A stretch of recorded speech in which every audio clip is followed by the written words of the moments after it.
Good day, folks. Good day. Good day. Hope this message finds you well. I'm doing great. Out in nature, doing some grounding. This one is entitled Signs You're Having a Spiritual Awakening. Okay. I felt called to talk about awakening. Last week I felt called to talk about chosen ones. Signs you're a chosen one. And a few days later, I feel called to talk about spiritual awakening. So I have close to 10 signs you're having a spiritual awakening. So let's go on and dive into it. Let's not waste any more time. What is a spiritual awakening, guys? What is a spiritual awakening? And guys, I'm referring from soulfulrebellion.com. And they describe a spiritual awakening as a call to a higher consciousness and deeper mental awareness. Okay? The process of spiritual awakening brings about personal transformation and a shift in one's worldview. When someone goes through a spiritual awakening, they experience a shift in their mental framework. Okay? So they summed it up perfectly there, all right? In my opinion, guys, a spiritual awakening, as they mentioned, offers you a different worldview, right? You experience a shift in your mental framework, all right? You begin to view the world through a different lens, so to speak, all right? I was raised as a Christian,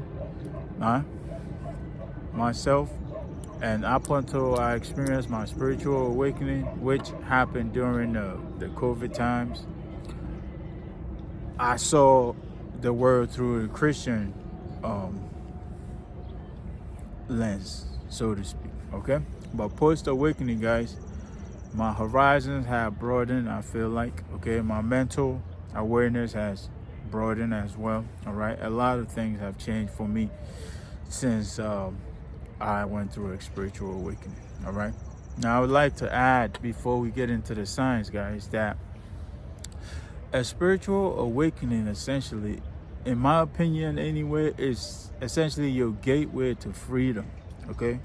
Your gateway to freedom. And then when I say freedom, I mean freedom from a lot, or freedom from the matrix system, at least, okay?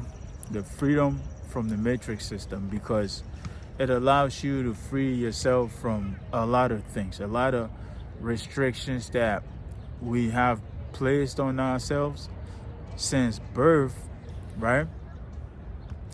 Due to society, due to religion, due to a lot of things, okay, that we feel like we must be a certain way or act a certain way to be accepted by a certain group, or to feel belong to a certain group, so to speak, all right? So if you ask me, guys, it's your gateway to freedom, okay? How it allows you to free your mental, all right, from all of these restrictions and all of these belief systems, all right, and allows you to grow as an individual, okay, rather than being limited to what you knew before, okay, or what's being passed on to you. It allows you to step out of that and broaden your consciousness, broaden your horizons, okay, and develop your own, okay, develop your own worldview, so to speak, okay. So essentially, guys, a spiritual awakening is your gateway to freedom, right? There are two types of awakening, okay. There's Satori, which is sudden awakening, okay, and then there's Kensho, which is awakening through pain or growth through pain, okay. So some individuals have awakened by themselves, with no trauma or nothing, okay. They just going on about their day, their normal, usual, everyday, and boom, they awaken spiritually, okay. Not a lot of people do this, okay. Before, not a lot of people, but now there's been mass awakenings happening around the planet. So a lot of folks may be having more and more Satori moments, okay, which is sudden awakenings, okay. And then there's Kensho, which is awakening through pain. And this is when your awakening is brought on by a traumatic experience, okay, a very life-changing traumatic experience. All right, this could be a death in the family, the loss of someone very close to you. I know for me, it was the loss of my grandmother, my maternal grandmother. All right, when she passed, guys, I was in so much pain that it triggered me awake. Okay, it could be a loss of a business. Okay, it could be a serious accident of some sort. Okay, it could be the loss of a marriage. It could be anything, okay? Something sudden and traumatic and life-changing as well, okay? That pulls the rug from under you, so to speak, okay? So that's Kensho, all right? And as we said, Satori is regular, everyday, normal, and bam, you experience awakening, all right? So now that we know this, guys, let's talk about the signs, okay? Let's begin with the signs, guys, all right? So sign number one that you are experiencing a spiritual awakening, guys, is increased levels of empathy and compassion, okay? Again, increased levels of empathy and compassion, all right? Now, if you're watching this, then chances are you're an empath, okay?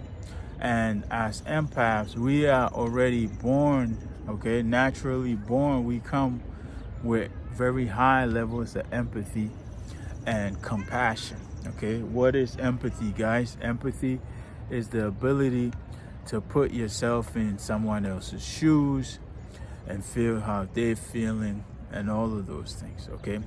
And as we know, as empaths, we could feel how someone's feeling, okay? Not limited to their emotional state, okay? We could even feel the way they're feeling physically as well, okay? This is how strong and powerful our system is, all right?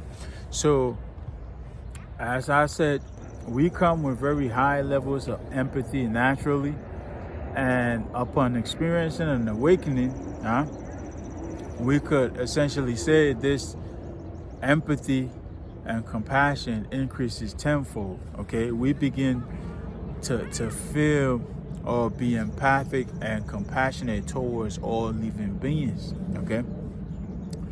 The folks around us, okay? The animals, all right? The plants, okay? The environment, okay?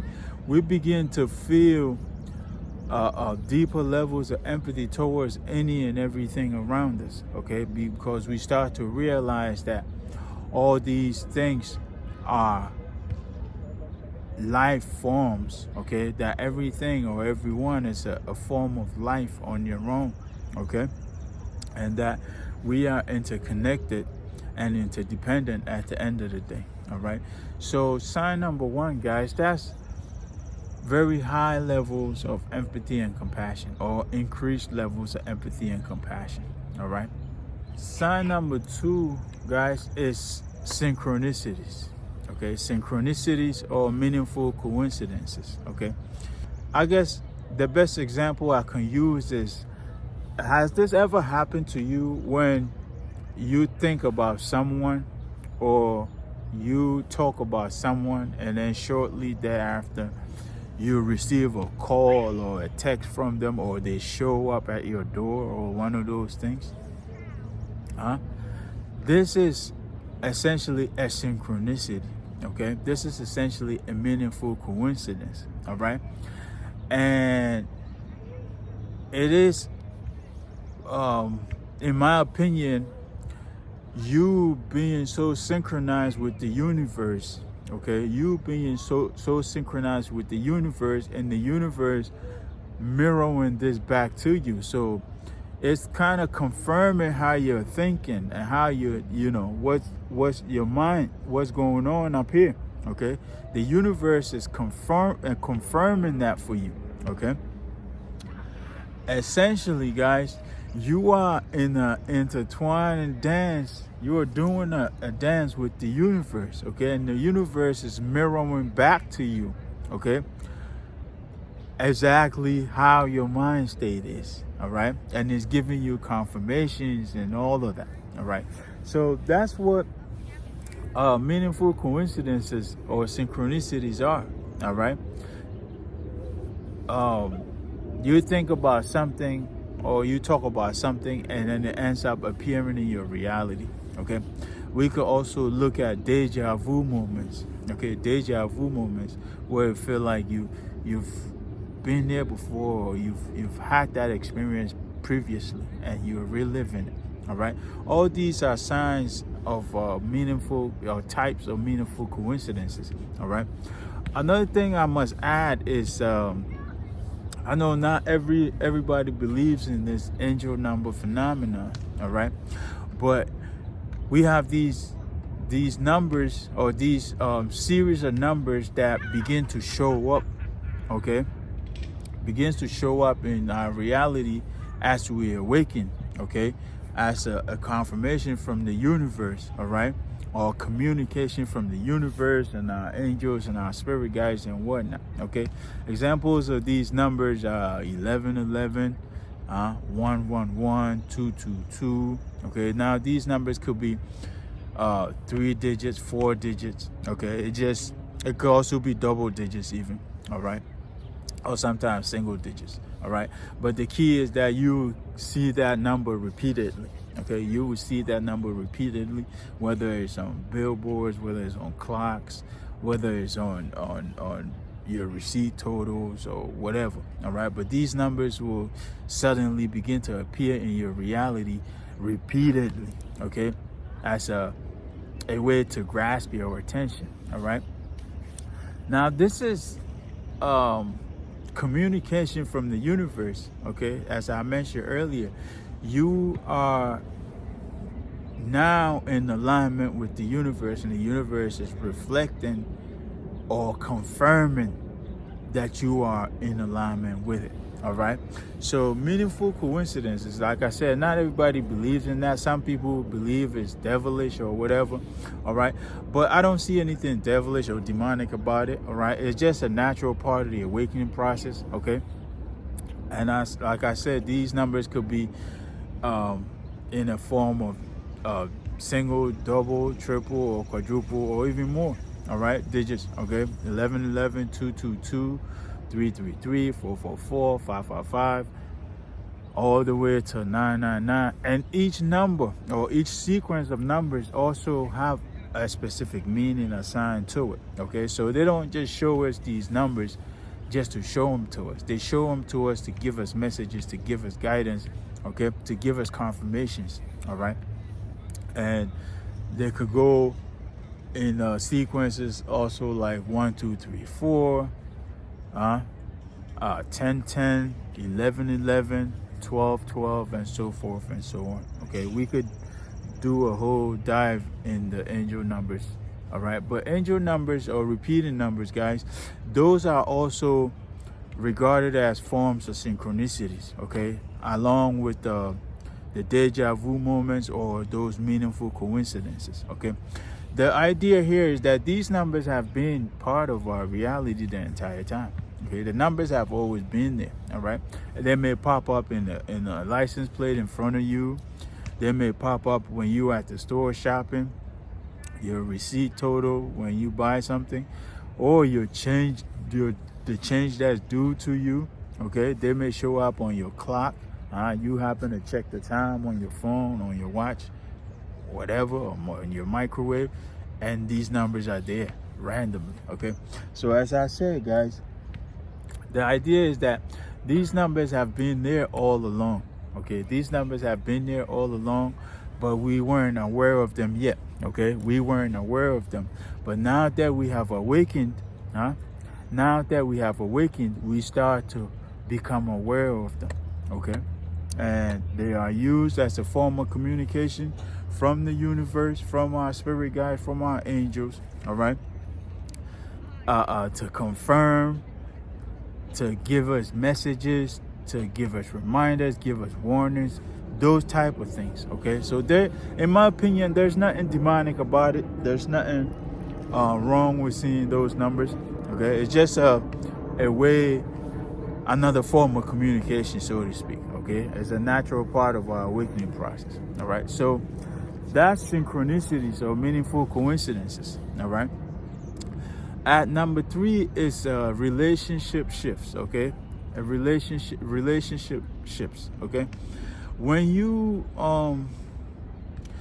experience an awakening, guys, one of the things that you will notice is that you will experience a sudden shift in all your relationships across the board. Okay, certain individuals will leave your life, so to speak.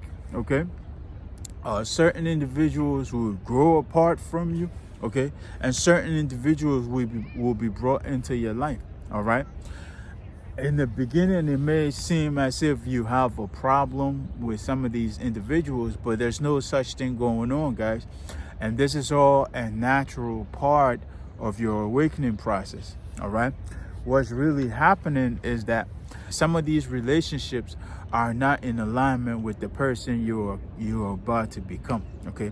Some of these individuals are not vibrationally matched or vibrationally equal to the journey you're about to embark upon. Okay, because an awakening is essentially a personal journey. Okay, so some of these relationships, they have ran their course. Okay, and it's time for them to be dissolved for you to be able to establish new and better relationships. Okay, now I did a video a little while back that relationships all have an expiration date. All right, and we got to understand relationships are developed around common goals or a common goal. Okay, so a common interest, I should say. Okay, common interest rather. All right, so as our interests change, which is one of the things that will happen during awakening, our interests will certainly change. Okay, we begin to drop certain habits. We begin to pick up certain new habits as well. All right. So our interests will certainly change.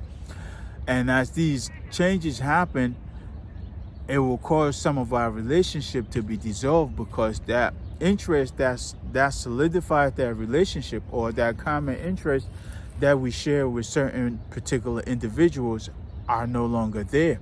Okay. And so the relationship will naturally strain and eventually dissolve. Okay, so let's understand that. All right, that's sign number 3, relationship shifts. Okay, a shift in all your relationships. All right, this includes family, friends, acquaintances, co-workers, whatever. Okay, all your relationships in general. All right. At number 4, guys, is solitude or isolation. Okay, solitude or isolation. Okay, so the awakening process is designed in such a way that, at least in my experience anyway, it's designed in such a way that it forces the individual to go inward. Okay? Again, it forces the individual to go inward. And that's aside from the fact that in the beginning it will create this sense of confusion as you wouldn't know what's happening to you.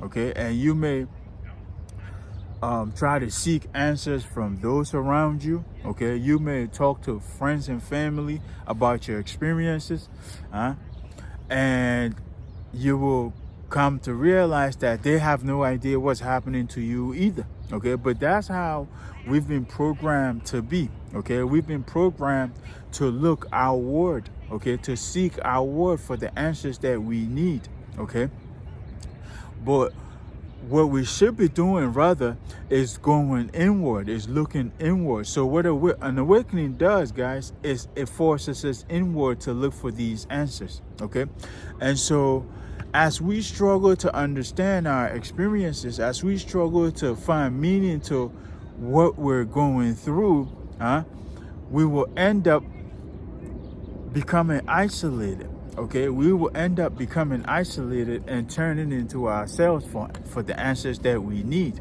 Okay, and so this will place us in a solitude or isolation for a period of time. Okay, while we learn. Okay, while we unlearn, relearn, and grow. Okay, while we unlearn certain things, learn some new things, relearn certain things, gain deeper understanding, gain clarity, okay? Form different beliefs, for different understanding, we will heal, okay? All of these things, okay? And they take a lot of time, they take a lot of effort on our part as we try to gain an understanding of what's really happening to us, okay? And so this will cause us, okay, to go into ourselves and to go into isolation to gain a deeper understanding, because the folks around us are not going to understand us. And what they're going to start to tell us is essentially that we are having mental health issues, okay? What they're going to end up saying to us is that we're experiencing mental health issues. And so they will recommend seeing psychs and therapists and all of that. But even if we agree to do so, we'll come to understand that they will have nothing to tell us, okay? They will say everything is normal, all right? They wouldn't understand that because this is not, there's nothing going on there, okay? We are experiencing a spiritual awakening, not a mental health breakdown, okay? So that's at number 4, guys, isolation or solitude, okay? You go inward, you turn inward and go in on yourself to seek answers, to heal, to learn, to unlearn, to relearn, and to grow, to gain clarity, all of those things, all right? So that's number 4, isolation or solitude, okay? And number 5 is increased intuition or awareness, okay? Increased intuition or awareness, all right? So, as empaths, okay, one of the things that we have to our advantage, or I should say most of us are intuitives, okay? Intuitives, very highly intuitive, okay? And when we experience an awakening, along with those meaningful coincidences and all of that, is that our intuition grows, okay, or our intuition increases tremendously, okay? And also, guys, our awareness, okay? We grow self-aware, all right? We grow self-aware and begin to understand our existence within the grand scheme of things, okay? We grow aware of everything that's been going on around us. Notice I said earlier that these angel numbers have been a part of our reality the entire time, but we just weren't aware of them, okay? So this is one of those, all right? Our awareness has grown, and as a result, we are able to notice these numbers, okay? Other things we're able to notice everything that has been going on around us. Essentially, we have been part of systems, okay, or part of a collection of systems, or part of societies, or part of groups, okay, that we weren't aware of, were designed to enslave us or to siphon our energy, essentially, okay? So we grow aware of all of these things, even though this happens gradually, okay? But yet we grow aware of all of these things that have been around us the entire time, which we had no idea was going on, all right? So also, if you are an intuitive person, you will notice that your intuitive abilities have increased tremendously, all right? So that's number 5, guys, increased intuition and awareness, okay? We begin knowing things, all right? We begin understanding things. We begin knowing things without even knowing how we know it, or even won't be able to tell you where we learned it from. We just know it, okay? I know it's happened to me quite a few times where I have conversations with people about particular topics or particular issues, and they will end up asking me, how do you know all these things? And then my I wouldn't be able to tell them because I don't know how I know it. I just know it, okay? This is essentially our intuition at work, okay? Our intuition at work giving us this information, all right? So that's at number 5, guys. Increased intuition and awareness, okay? At number 6 is time in nature, okay? Time in nature, okay? Guys, as I'm doing here, I'm out in nature, okay? Surrounded by the trees, going barefoot on the grass, doing some grounding, some earthing, okay? Sometimes you may find me in a neighborhood park somewhere, okay? Taking a couple of laps, okay? Sometimes you can find me near the water, okay? Near the ocean by the beach, walking along the beach, barefoot on the sand. Sometimes you may find me just sitting quietly or sitting still near a body of water. All of these things, okay? Sometimes you may find me spending time with some animals, okay? You suddenly becomes attracted to nature, okay? If you were someone who was not fond of nature previously, but chances are you may be, okay? I know for me, I've always had a deep love for nature, okay? I've always had a deep love for nature since my childhood, all right? So after awakening, I started to realize that I'm seeking, do I want to say solace? Or I'm seeking healing, or I'm seeking peace in nature, okay? And nature has a lot of healing properties. Nature has a lot to offer us, okay? And one of the things is this peacefulness, okay? This peacefulness, all right? I find that when I'm in nature, I'm at peace. That's the best time for me to be at peace, okay? That's the best place for me to be at peace, all right? And it also helps me heal. It also helps me process my thoughts, okay? So if I go 1 or 2 days without going in nature,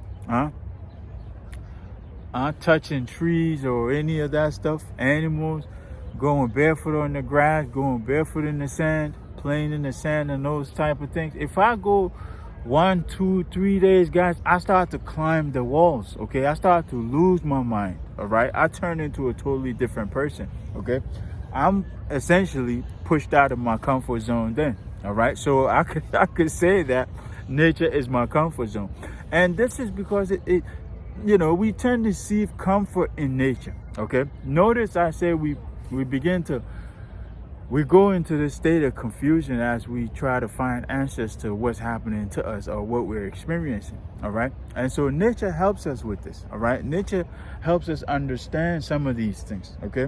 And we seek comfort, okay? We seek comfort, we seek peace in nature, all right? But the best way to put it is that you feel drawn to nature a lot more than usual, a lot more than before. Okay, so that's the one of the things that you will do. You will find yourself spending lots and lots and lots of time in nature. Okay, so that's time in nature, number 6. All right. At number 7 is sudden bursts of joy, okay, and peace. Sudden bursts of joy and peace. Okay. In the beginning of your awakening, you experience this bliss phase. Okay, where you don't feel no pain. You feel so connected, no pain. And it just feels like you in the clouds, essentially, all right? So as the process unfolds, or as you grow along your awakening path, guys, you will start to experience these phases or these sudden bursts of joy and peace, okay? You may gain some sudden insight. I know I found myself bust out laughing, and people be like, what's that about? Okay, it's kind of unexplainable. It just happens naturally, okay? I could be sitting there, and then all of a sudden I'll just burst out laughing, and then you'd be like, why are you laughing? And I can't tell you why. I just feel great suddenly out of nowhere, okay? So these type of things, all right, and it will happen more and more, all right, the more you're on your awakening. and sometimes you will gain certain insights, and sudden realizations, and just bust out like, oh wow, or he just busts out laughing, oh that's funny. All right, it's essentially like the universe is playing games with us. All right, so that's number 7, guys. Sudden bursts of joy and peace. All right, and it's unexplainable. If someone were to ask you, what's so funny, or what are you laughing about, you can't tell them. Okay, you don't have anything in particular to be happy about or to be joyous about. All right, you just feel it. Okay, so that's at number 7, guys. The last and final signs, guys, is that you become drawn to all things metaphysical. Okay, you become drawn to all things metaphysical and the cosmos. Okay, you start to become interested in the planets and the cosmos and all things metaphysical, all things spiritual. Okay, different types of spiritual practices or different types of spiritual beliefs. You adapt or you develop your own spiritual practices. Okay, whether it's grounding like I'm doing here, barefoot on the grass or on the ground, or going out tree hugging, spending time in nature daily, meditation. Okay, you may go into all types of spiritual practices. Okay, you may dive into all types of metaphysical, and it's kind of like a kid in a candy store. Okay, when you first awakening, you become aware of all of these things, and so it's like a kid in a candy store. You want this, that. You're very happy, you're very excited, and you're just curious about all of them. Okay, and so you become attracted to all of them, and as time goes on, or as you go through the process, you will eventually settle on a particular few that you will use along your path. Okay, so that's at number 8, guys, and I believe that's the last of my signs. Okay, we'll get into more and more videos about awakening later. All right, because I feel like I'm being called to help out the newly awakening individuals. All right, when I was going through my awakening, there was not much information out there. All right, but now, thanks to technology, we're able to reach others and communicate this information to them and help them along their journeys. Okay, so I feel like it's part of my job, it's part of my duty to help the newly awakened individuals go through the process. All right, so let me leave it here, guys. That's 8 signs that you're experiencing a spiritual awakening. Of course, if there's anything I forgot to add that you would like to add, by all means, chip in the comment section. If you enjoyed the video, drop us a like and subscribe and turn on notifications so you'll be notified the next time we post another video, because we do our best to upload every day. We talk about spirituality, personal development, and narcissism, narcissistic abuse, those type of things. Okay, so I'm gonna leave it here, guys. I hope I made it clear enough. Until next time, peace, love, and more life.